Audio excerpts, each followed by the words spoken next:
മറ്റൊന്ന് ഈഡൻ ഗാർഡൻസിൽ നിറഞ്ഞാടി സഞ്ജു സാംസൺ. സ്വന്തം തോൾക്കരത്തിൽ ഇന്ത്യയെ സഞ്ജു സെമി ഫൈനലിലെത്തിച്ചു. സഞ്ജു മാത്രമായിരുന്നു ഇന്നലെ ഈഡനിൽ താരമായത്. കാരണം ഒരറ്റത്ത് വിക്കറ്റുകൾ കൊഴിയുമ്പോഴും ഏറെ പക്വതയോടെ ഇതുവരെ കാണാത്ത ഒരു സഞ്ജു സാംസനെ ഇന്നലെ ഈഡൻ ഗാർഡൻസിൽ കണ്ടു എന്നുള്ളതാണ് ക്രിക്കറ്റ് വിശകലന വിദഗ്ധർ. സഞ്ജുവിൻ്റെ ആരാധകർക്ക് ഒരു വലിയ വിരുന്ന് സമ്മാനിച്ചാണ് സഞ്ജു തൻ്റെ കരിയർ ബെസ്റ്റ് ഇന്നിങ്സ് ഇന്നലെ ഈഡനിൽ കാഴ്ചവെച്ചത്. 196 റൺസായിരുന്നു ഇന്ത്യയുടെ വിജയലക്ഷ്യം. അഭിഷേക് ശർമ്മ വലിയ ഫോമിലുണ്ടായിരുന്ന ബാറ്റ്സ്മാൻ എന്ന് കരുതപ്പെട്ടിരുന്ന ആൾ അഭിഷേക് പരാജയപ്പെടുന്നു. സഞ്ജു ഒപ്പം നിൽക്കുന്നു.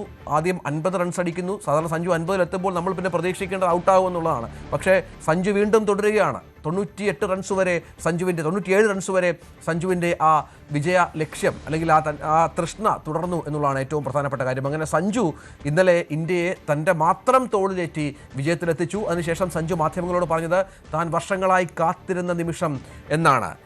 ഹരി ഏറ്റവും പുതിയ വിവരങ്ങളുമായി ചേരും. ഹരി, സഞ്ജു അല്ലാതെ മറ്റാരുമില്ല ഇന്നലത്തെ വിജയത്തിന് കാരണക്കാരൻ. സഞ്ജു ഒറ്റയ്ക്കാണ്. ഒരുപാട് നമുക്കറിയാം പാളിച്ചകൾ ഉണ്ടായിരുന്നു ഇന്ത്യൻ ഇന്നിങ്സിൽ.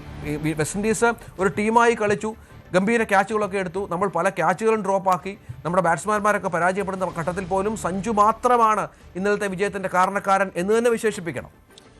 ഇതൊരു മലയാളി വികാരത്തിൻ്റെ പുറത്തോ അല്ലെങ്കിൽ സഞ്ജു എങ്ങനെയെങ്കിലും ടീമിൽ തുടർന്ന് കളിക്കണമോ എന്നതിൻ്റെ പേരിലല്ല. അക്ഷരാർത്ഥത്തിൽ ഒരൊറ്റ മനുഷ്യൻ ഒരു രാജ്യത്തെ തോളിലേറ്റി സെമി ഫൈനലിലേക്ക് കൊണ്ടുപോയി എന്നത് മാത്രമാണ് സഞ്ജു സാംസന്റെ കഴിഞ്ഞ ദിവസത്തെ ഇന്നിങ്സിനെ വിശേഷിപ്പിക്കേണ്ടത്.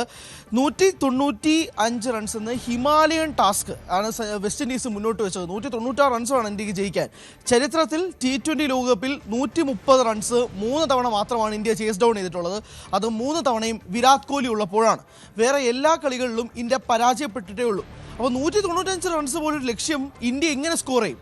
അതിന് പകരം വിരാട് കോഹ്ലിയെ പോലെ ഇന്ത്യൻ ടീമിൽ ആരാണുള്ളത് എന്നതായിരുന്നു ഇന്നലത്തെ ഏറ്റവും പ്രധാനപ്പെട്ട ചോദ്യം. ആ ചോദ്യത്തിന് മറുപടിയാണ് സഞ്ജു വിശ്വനാഥൻ സാംസൺ. 97 റൺസ് 50 പന്തുകളിൽ നിന്നും.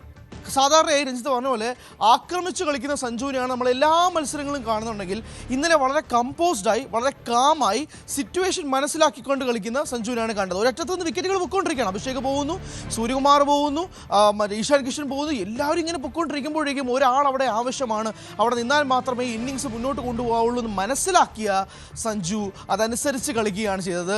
ആക്സിലറേറ്റ് ചെയ്യേണ്ട സമയത്ത് കളിച്ചു, അല്ലാതെ നിൽക്കേണ്ട സമയത്ത് സിംഗിൾസും ഡബിൾസും അടിച്ചുകൊണ്ടേയിരുന്നു. പറഞ്ഞതുപോലെ തന്നെ ഇന്ത്യയുടെ ഭാഗത്ത് നിന്ന് കുറച്ചധികം ക്യാച്ചുകൾ ഡ്രോപ്പ് ചെയ്തിട്ടുണ്ട്. അഭിഷേക് ശർമ്മയുടെ 2 ക്യാച്ച് പോയി, തിലക് വർമ്മയിൽ നിന്ന് 1 ക്യാച്ച് പോയി, വരുൺ ചക്രവർത്തിയുടെ റൺഔട്ട് ചാൻസ്, അങ്ങനെയൊക്കെ ഉണ്ടെങ്കിൽ പോലും ഇവിടെ ഒരൊറ്റ മനുഷ്യൻ ഒരു രാജ്യത്തെ സെമിയിലേക്ക് കൊണ്ടുപോയി എന്നുള്ളതാണ്. ഓർക്കണം, സെമിയിലോട്ട് കടന്നില്ലെങ്കിൽ ഇന്ത്യ നാണം കെട്ട് പോയേനെ എന്ന് വേണമെങ്കിൽ പറഞ്ഞു. പാകിസ്ഥാന്റെ 2 മുൻ താരങ്ങളാണ് പറഞ്ഞത് ഇന്ത്യ സെമി കടക്കില്ല എന്ന്. അവർക്ക് ശരിക്കും അവരുടെ തലക്കിട്ട് കൊടുത്ത് അടിയായി പോയത്.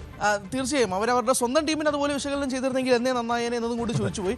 കാരണം അവരെ ഇതുപോലെ വിശകലനം ചെയ്യുമ്പോൾ ഇന്ത്യക്ക് എങ്ങനെയെങ്കിലും കയറെടുത്തത് മാത്രമേ ഉള്ളൂ. സ്വന്തം രാജ്യം എങ്ങനെ കളിക്കുന്നു എന്നുള്ളത് ചിന്തിക്കാറില്ല. എന്തായാലും കഴിഞ്ഞ കളിയിലേക്ക് വരുമ്പോൾ പോലും ഏറ്റവും പ്രധാനപ്പെട്ട കാര്യം, മത്സരത്തിന് ശേഷം സൂര്യകുമാർ യാദവ് തൻ്റെ തൊപ്പി ഊരി ബോ ഡൗൺ ചെയ്യുന്നു സഞ്ജുവിലേക്ക് എന്നുള്ളതാണ്. നമുക്ക് ഒരാഴ്ച മുന്നത്തെ പ്രസ് മീറ്റിൽ പോയാൽ പോലും സഞ്ജുവിനെ ഞാൻ ആർക്ക് പകരം കളിക്കണം, അഭിഷേക് ശർമ്മയ്ക്ക് പകരം കളിപ്പിക്കണോ, തിലക് വർമ്മയ്ക്ക് പകരം കളിപ്പിക്കണോ എന്ന് ചോദിച്ച അതേ ക്യാപ്റ്റനായ സൂര്യകുമാർ യാദവ് തന്നെ മത്സരത്തിന് ശേഷം സഞ്ജുവിൻ്റെ ഇന്നിങ്സ് കണ്ട് തൊപ്പി ഊരി തല ഉന്നിച്ച് നിന്ന് വണങ്ങുക എന്ന് പറയുന്നത് തന്നെയാണ് ഈ ഒരാഴ്ചയ്ക്കുള്ളിൽ തന്നെ നടത്തിയൊരു ഡിഫറൻസ് ആണ്. എന്തായാലും ഒരു കാര്യം ഉറപ്പായി, ഇനി അടുത്ത മത്സരം സഞ്ജു കളിക്കുമോ എന്നൊക്കെ ചോദ്യചിഹ്നത്തിൽ നമ്മൾ പല രീതിയിലും വാർത്ത കൊടുക്കാറുണ്ട്. ഇനി ആ ചോദ്യചിഹ്നം അടുത്ത ഒരു 10 മത്സരത്തിലേക്ക് ഉണ്ടാവണ്ട. കാരണം അടുത്ത ഇന്ത്യയുടെ 2020 മത്സരങ്ങളിൽ കുറച്ചെങ്കിലും അടുത്തൊരു 10 മത്സരത്തിലെങ്കിലും സഞ്ജു ആ സ്പോട്ട് ഉറപ്പിച്ചിട്ടുണ്ട്. കാരണം അത്രയും നിർണായകമായ മത്സരമായിരുന്നു, അത്രയും നിർണായകമായ ഒരു ജയവും കൂടിയായിരുന്നു ഇന്ത്യക്ക് വേണ്ടത്. മത്സരത്തിന് ശേഷം, അതായത് ആ ബൗണ്ടറി ലോങ് ഓണിലേക്ക് അടിച്ചതിന് ശേഷം സഞ്ജുവിന് ഒരു സെലിബ്രേഷൻ സ്റ്റൈലുണ്ട്. അതിപ്പോൾ ഇൻ്റർനെറ്റിൽ തരംഗമായി മാറിക്കൊണ്ടിരിക്കുകയാണ്. താൻ ആഗ്രഹിച്ച this means the whole world to me എന്നാണ് സഞ്ജു പറഞ്ഞത്. കാരണം അത്രയ്ക്ക് താൻ ആഗ്രഹിച്ചിരുന്ന ഇന്നിങ്സാണ്, കൊതിച്ചിരുന്ന ഇന്നിങ്സാണ്, മോഹിച്ചിരുന്ന ഇന്നിങ്സാണ്. അതിനുശേഷം തന്നെ ഭാര്യ വീഡിയോ കോളൊക്കെ ചെയ്യുന്നതൊക്കെ തന്നെ എല്ലാം ഭയങ്കര ജെനുവിനായിരുന്നു, ഭയങ്കര രസകരമായിരുന്നു, കണ്ണ് നനയിപ്പിക്കുന്ന നിമിഷം കൂടിയായിരുന്നു അതൊക്കെ. ഇന്നലെ ഒട്ടാകെ തന്നെ ഇൻ്റർനെറ്റിൽ രാത്രി മത്സരത്തിന് ശേഷം സഞ്ജു തരംഗമായി മാറിക്കൊണ്ടിരിക്കുന്നു. ഇന്ത്യയുടെ ജയത്തെക്കാളുപരി സഞ്ജു ഇസ് ബാക്ക് എന്നുള്ളൊരു തോന്നലും കൂടി ആളുകളിലേക്ക് കൊണ്ടുവന്നതുകൊണ്ടാണ് നമുക്ക് വിരാട് കോഹ്ലിയെ പോലെ അവിടെ ചേസ് ഡൗൺ ചെയ്യാൻ ഒരു മനുഷ്യനുണ്ട് എന്നൊരു വിശ്വാസവും കൂടിയാണ് അവിടെ. കാരണം ഹാർഡ് ഹിറ്റിംഗ് പ്ലേയേഴ്സാണ് ഇന്ത്യൻ താരങ്ങളെല്ലാം.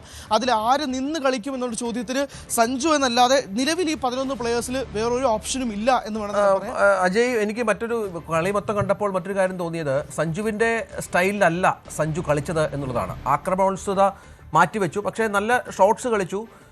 എന്താണ് റൺ റേറ്റ് അല്പം പോലും കുറയാതെയുള്ള പ്ലേയിങ് ആയിരുന്നു. പക്ഷേ വളരെ പക്വതയോടെ, വളരെ ജാഗ്രതയോടെ, ഇപ്പോൾ ഒരു 6 കഴിഞ്ഞാൽ അടുത്ത 6-നായിട്ടുള്ള അഭിവാഞ്ചയാണ് പലപ്പോഴും സഞ്ജുവിന്. പക്ഷേ ഒരു 6 കഴിഞ്ഞാൽ അടുത്ത ബോൾ ഡിഫെൻഡ് ചെയ്യുക, നല്ല ബോളുകൾ മാത്രം നോക്കി അടിക്കുക, അങ്ങനെ മറ്റൊരു സഞ്ജുവിനെ കണ്ടു. അത് ആരുടെയൊക്കെ ഉപദേശപ്രകാരമായിരിക്കാം. കാരണം തുടർച്ചയായി പരാജയപ്പെടുന്ന ഒരു ബാറ്റ്സ്മാൻ, തുടർച്ചയായി വിമർശനം കേൾക്കുന്ന ഒരാൾ, എന്തിന് ഇയാളെ ഇങ്ങനെ ടീമിലിട്ടിരിക്കുന്നു എന്ന പല ചോദ്യങ്ങളും കേൾക്കുന്ന ഒരാളാണ് ഇങ്ങനെ പക്വതയോടെ, ശരിക്കും സച്ചിൻ തെണ്ടുൽക്കറൊക്കെ കാണിക്കുന്ന ഒരു പക്വതയുണ്ട് തൻ്റെ ബാറ്റിംഗ് കരിയറിൽ ഉടനീളം. അതിലേക്ക് സഞ്ജു എത്തി എന്നുള്ളതാണ് മറ്റൊരു പ്രധാനപ്പെട്ട കാര്യം.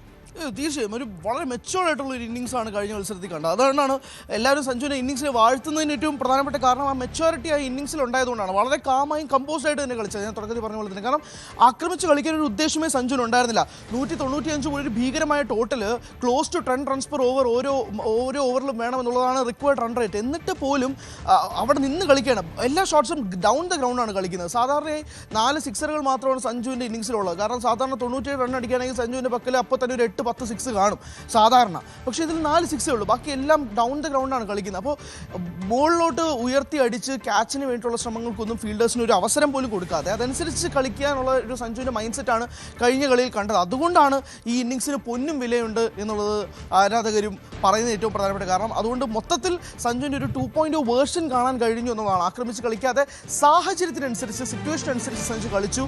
അതിനുള്ള ഒരു ബെനിഫിറ്റും അതിനനുസരിച്ചുള്ള റിട്ടേണും കിട്ടി എന്നുള്ളത് വേണം പറയാൻ. അതനുസരിച്ച് ഉള്ള എന്താ പറയുക, എല്ലാ രീതിയിലും ഇൻ്റർനെറ്റിൽ തരംഗമായി മാറുന്ന സഞ്ജുവിനെയും നമ്മൾ കാണാൻ സാധിക്കുന്നുണ്ട്. എന്തായാലും ഇനി അങ്ങോട്ട് ഇംഗ്ലണ്ടിനെതിരെയാണ് സെമി ഫൈനൽസ്. ഇപ്പോൾ വെസ്റ്റ് ഇൻഡീസിൻ്റെ ബൗളിംഗ് അറ്റാക്കിനെ കുറിച്ച് വലിയ വിമർശനങ്ങളൊക്കെ ഉണ്ട്. വെസ്റ്റ് ഇൻഡീസിൻ്റെ ബൗളിംഗ് ഭയങ്കര മോശം ബൗളിംഗ് ആണ്, അത് അംഗീകരിക്കുന്നു. പക്ഷേ ഈ രീതിയിൽ സഞ്ജു മാത്രം ഒറ്റയ്ക്ക് നിന്നുകൊണ്ട് കഴിഞ്ഞാൽ സെമി ഫൈനലും കളിക്കില്ല. ഇതൊരു ടീം സ്പോർട്ടാണ്. ബാറ്റിങ്ങിൽ ചെറിയ ആശങ്കയുണ്ട്. കഴിഞ്ഞ മത്സരത്തിൽ കണ്ടതുപോലെ തന്നെ ആർക്കും സാഹചര്യത്തിനൊത്ത്, സഞ്ജുവിന് അല്ലാതെ സാഹചര്യത്തിനൊത്ത് ഉയരാൻ സാധിച്ചില്ല എന്നത് വസ്തുതയാണ്. അതുകൊണ്ട് ഇംഗ്ലണ്ടിലേക്ക് പോകരുത് എന്നത് മാത്രമാണ് ഒരു പ്രധാനപ്പെട്ട വിമർശനം. പക്ഷേ കറൻ്റ് റൈറ്റ് നൗ സഞ്ജുവിൻ്റെ ഇന്നിങ്സിനെ കുറിച്ച് വാഴ്ത്തുക എന്നുള്ളതിൽ മറ്റൊന്നും നമ്മുടെ മുന്നിലില്ല. തീർച്ചയായും അതാണ് സാഹചര്യം. ഏതായാലും ഹരി പറഞ്ഞതുപോലെ മെച്ചുറായ ഒരു ഇന്നിങ്സ് കളിക്കുന്ന സഞ്ജു, പുതിയ സഞ്ജുവിനെ നമ്മൾ ഇന്നലെ ഈഡൻ ഗാർഡൻസിൽ കണ്ടു. ഇനിയിപ്പോൾ ചെന്നൈ സൂപ്പർ കിങ്സിൻ്റെ സ്വന്തം ചേട്ടൻ, ചെന്നൈ സൂപ്പർ കിങ്സിൻ്റെ ഒക്കെ അഭിനന്ദനമായി വന്നത് ചേട്ടൻ തകർത്തു എന്ന് പറഞ്ഞാണ്. നമ്മൾ അതൊക്കെ സെമിയിലേക്ക് കടക്കുമ്പോൾ സഞ്ജു തൻ്റെ ടീമിലെ സ്ഥാനം ഉറപ്പിച്ചിരിക്കുന്നു. ഒപ്പം കേരളത്തിലെ വളരെ പ്രധാനപ്പെട്ട സിനിമാ താരങ്ങളടക്കം സഞ്ജുവിന് അഭിനന്ദനവുമായി രംഗത്ത് വരുന്നു. അതിൽ മമ്മൂട്ടിയുണ്ട്, മോഹൻലാലുണ്ട്, പൃഥ്വിരാജുണ്ട്. അങ്ങനെ എല്ലാവർക്കും പ്രിയങ്കരനായ ഒരു സഞ്ജുവിനെ ഇന്നലെ ഈഡൻ ഗാർഡൻസിൽ കാണാൻ സാധിച്ചു. അപ്പോൾ യഥാർത്ഥ സഞ്ജു ഈസ് ബാക്ക് എന്ന് തന്നെയാണ് ഇപ്പോൾ ആരാധകർ ഉടനീളം പറയുന്നത്. കൂടുതൽ വാർത്തകൾക്ക് news 18 Keralam YouTube channel subscribe ചെയ്യുക.